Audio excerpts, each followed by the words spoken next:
Welcome to Learning Now TV. This section, sponsored by the Charity Learning Consortium, is where we showcase fantastic work that's being done in the third sector. And I'm so excited today to be able to talk to Esther Redman. Now, Esther is a people partner, the talent partner for learning and development at Woodgreen Pets Charity.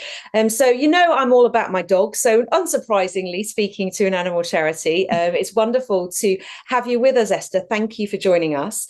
Esther, you have been doing some fantastic work in leadership, particularly around blended programs for your aspiring leaders and ongoing. And I'd love to talk to you today a little bit about that blend itself.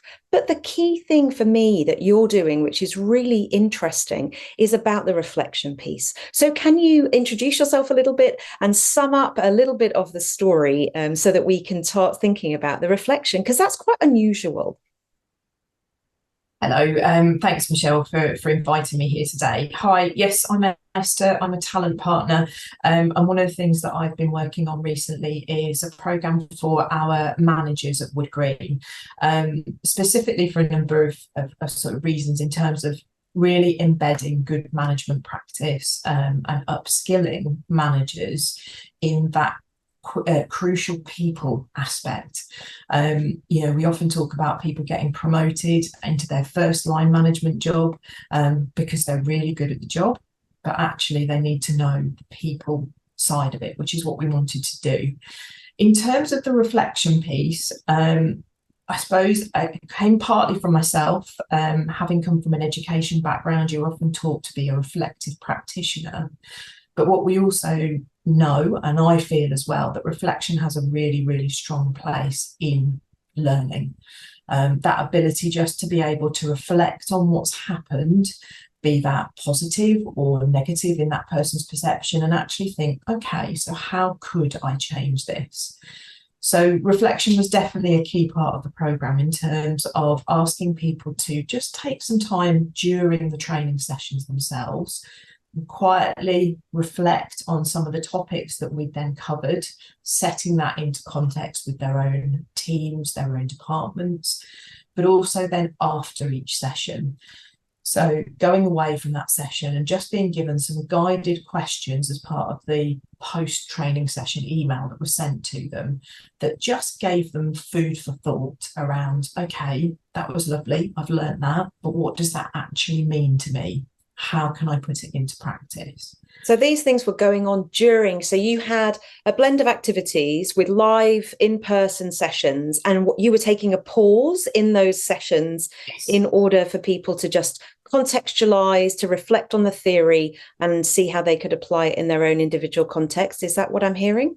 Absolutely. Yeah, that's exactly what we did. We took, literally, they each had a workbook that we generated for the course that they would download, print and bring with themselves. And that had the certain points in the book that they would then have space just to reflect and write down if they wanted to. Everybody wanted to write something down, but the point was that we did stop the session. There was that period of time where they could just consolidate, reflect, and reflect generally individually, even though the reflection guidance that we gave them obviously gave them the option of reflecting between a couple of them or a small group, but in the session it was generally done individually. And did that feel strange? I mean, is reflection something that Woodgreen does a lot? Do you have your sort of team meetings and start reflecting, or was this a new skill that you were bringing? I think it was probably a mixture. I think there were some people that I think absolutely were reflecting, but had they made that connection in their mind that this is what I'm doing now, I'm reflecting. But I think we probably connected the dots for some people, and for some other people, we perhaps introduced something that was more new to them. But I have to say, they all took to it like ducks to water. They did fantastically in terms of just taking the time to just stop in the session and actually think about, okay, what is it I'm doing? And the hope is obviously that they can continue that if it's beneficial for them, and use that to enhance their kind of learning and development path as they develop in their role and as individuals. So you've encouraged them to continue it by after the live sessions, you've encouraged reflection with emails and other such things. Do you want to just talk us through what does it look like beyond the live session for your blend? So beyond the live session, then after the session, they would receive an email from me saying, obviously, thank you for attending, just sort of going over the main topics we discussed, and then giving them further questions for reflection. Giving them quite a few questions so they could reflect on all of them, or they could just cherry pick the ones that they wanted to. The purpose of the email was also to kind of detail some of the commitments that they've made in the session as well. So what we asked each of them to do, again, at the end of the session, just take time to reflect. You've soaked up all this learning. What are you going to commit essentially to take away back to your team, back to your department, and try out? So an example of that might be somebody says, well, we've learned the GROW model for coaching today. I'm going to give that a go with one of my team and see how it works. And those were then also detailed in the email.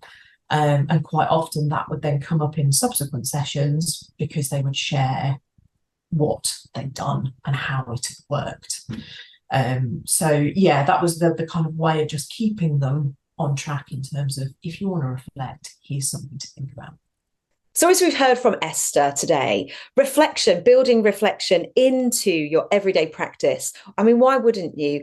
It's so important in the busy lives that we all lead, where we're running from one meeting to the next meeting, to just pause and think about what we've experienced, what we've learned, the theory that we might have been exposed to, and how we can apply it to our context. So it's wonderful to hear from Esther that actually that is what's happening at Woodgreen. And it's really making for better managers in that space. And so if you want to make a better manager, then think about your reflection as well. Until next time on Learning Now TV.